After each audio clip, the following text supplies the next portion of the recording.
नमस्कार। Age is just a number.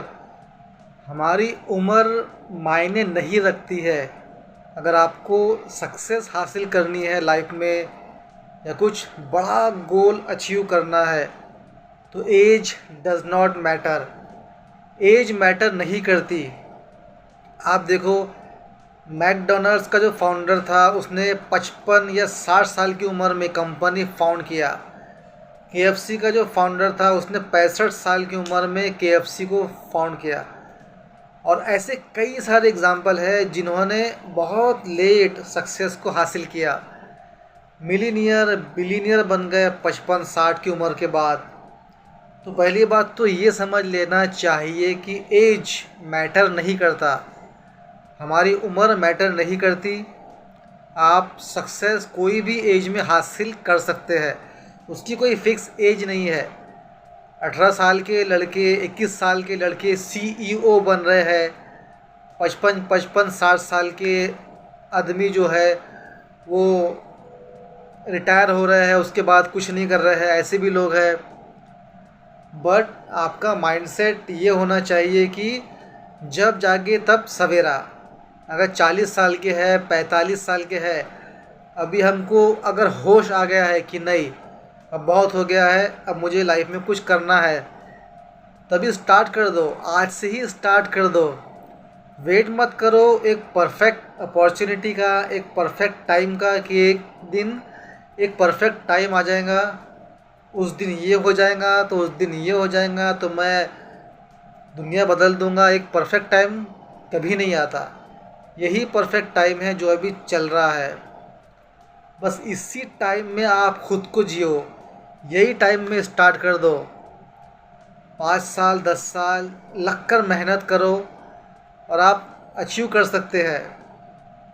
और as को बीच में मत लाओ कि मेरी उम्र अभी इतनी हो गई है, अब तो मैं कुछ कर ही नहीं सकता। रिटायरमेंट के बाद कई लोग जो होते हैं बीमारियां उनको पकड़ लेती है। डायबिटीज़, बीपी, शुगर, हार्ट का प्रॉब्लम। क्यों ऐसा होता है? क्योंकि वो लोग अभी कुछ कर रहे नहीं है, खाली है, बॉडी से एक्सरसाइज कुछ नहीं कर रहे हैं, वॉकिंग बंद है। क्योंकि जब जॉब करते थे तो वहाँ पे फिज़िकल एक्टिविटी होती थी, ऑफिस जाते थे, लेकिन रिटायरमेंट के बाद अब खाली है।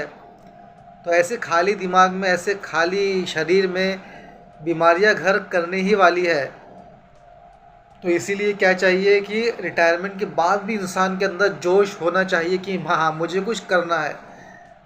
सर्विस अगर 55 साल की है प्राइवेट की या 58 साल की है, अब 55-58 के साल के बाद अगर आप रिटायर हो गए हैं तो उसके बाद आप क्या करेंगे? घर बैठेंगे? आपको नहीं, आपको घर नहीं बैठना है। आपको कुछ, जैसे ही रिटायरमेंट का आपका टाइम नज़दीक आ रहा है, आपको कुछ प्लानिंग करना है कि अब मैं क्या कर सकता हूँ। अब मुझे रिटायरमेंट के बाद तो मुझे कोई जॉब देगा नहीं, तो मैं अलग से क्या कर सकता हूँ, ऐसा कौन सा काम कर सकता हूँ जिसमें मैं अच्छा हूँ, जिसमें मैं परफेक्ट हूँ। और वो काम से मैं कैसे एक इनकम को अर्न कर सकता हूँ, कैसे मैं एक मंथली इनकम अर्न कर सकता हूँ, कैसे मैं अपनी जो भी मैं फील्ड में हूँ उसका यूज़ करके मैं कैसे कुछ नया कर सकता हूँ, कैसे मैं पैसे अर्न कर सकता हूँ, ताकि मेरा जो खर्चा चल रहा था महीने का ये बंद ना हो। क्योंकि आप फिज़िकली एक्टिव है, रिटायरमेंट के बाद भी, 60 साल के बाद भी आप एक्टिव है। आप क्यों ऐसे सोचते हैं कि अब मैं कुछ नहीं कर पाऊँगा? ये सब एक मिथ है जो ख़ास करके हमारे ज़माने में, हमारे भारत में है कि अब रिटायरमेंट के बाद कुछ नहीं करना है, अब रिटायर हो गए हैं, अब आराम करना है, नाती पोती के साथ में अपनी ज़िंदगी बिताना है, उनको देखना है, स्कूल छोड़ना है, स्कूल से घर लाना है। तो ये सब बातें मैटर नहीं करती है, क्योंकि एट द एंड पैसा ही काम आता है। जिसका गवर्नमेंट जॉब है, जिसको पेंशन लागू है, चलो उनके लिए ठीक है कि अब पेंशन चालू है, मंथली उनको पेंशन आ रहा है, पैसे मिल रहे हैं, उनके लिए सही है। लेकिन उनका क्या है, जिनका प्राइवेट जॉब है, उनको तो कुछ करना ही होगा अपने एंड से। इसीलिए कोशिश करो कि रिटायरमेंट के बाद भी कुछ ना कुछ करते रहो। और रिटायरमेंट की क्यों राह देख रहे हैं, अभी से कुछ करो। अभी से अपना कुछ ऐसा फाइनेंशियल गोल, फाइनेंशियल प्लानिंग करो कि जिससे कि आप अपने गोल को अचीव कर सकें।